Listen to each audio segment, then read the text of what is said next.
In this ancient capital, the truth never sits on the surface. Behind a single, unassuming wooden door lies a defiance of the desert.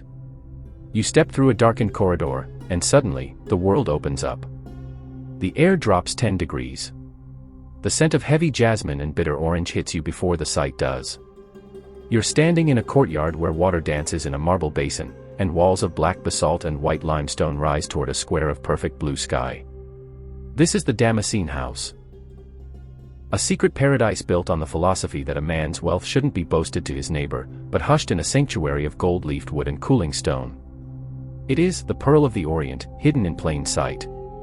Today, we're stepping behind the heavy shadows of the old city to uncover the engineering, the art, and the soul of the oldest continuously inhabited city on earth. Welcome to the hidden world of Damascus. The narrow, dusty alleys of old Damascus are masters of deception. From the outside, the walls are windowless, mud brick, and unassuming, designed to deflect the harsh Levantine sun and the prying eyes of passers-by. But once you cross the threshold of a traditional Damascene house, the world transforms. You aren't just entering a home, you're entering an engineered paradise. The architecture of Damascus is rooted in the concept of the hidden gem. In Islamic architecture, the exterior, Zahid, is humble, while the interior, Batin, is rich and spiritual.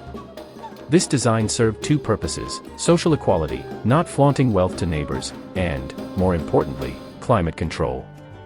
By centering the home around an open-air courtyard, Damascene architects created a self-sustaining ecosystem that stays cool in the blistering 40 degrees Celsius Syrian summers and retains heat during the crisp winters.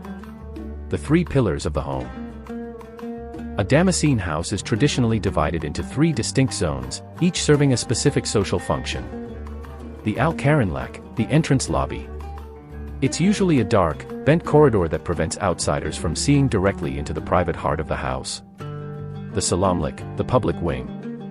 This is where the master of the house received male guests. It is formal, grand, and separated from the family's private life. The Haramlik, the private sanctuary. This is the largest part of the house, where the family lived, slept, and gathered. It opens directly onto the main courtyard.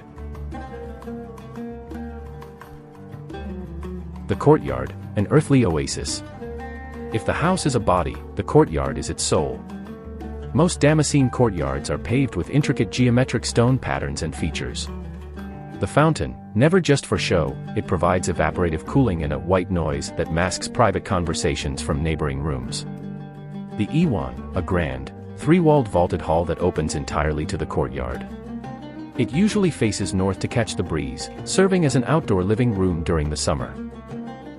The greenery, jasmine, bitter orange trees, and lemon trees are staples.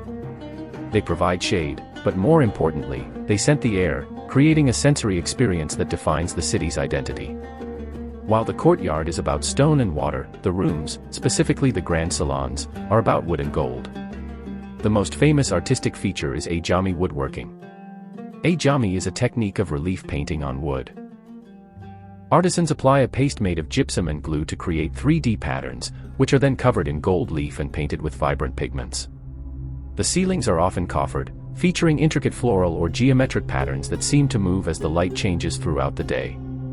The walls often feature A-black masonry, alternating courses of black basalt and white limestone, and Kashani tiles, the Syrian ceramics, that depict complex botanical motifs in shades of cobalt blue and turquoise. To walk through a Damascene house is to see a masterclass in how humans can thrive in an urban desert environment. These houses weren't just buildings, they were poems written in stone and jasmine. Today, while many of these structures face the challenges of age and conflict, their design remains a blueprint for slow architecture, homes that are private, sustainable, and deeply connected to the natural world.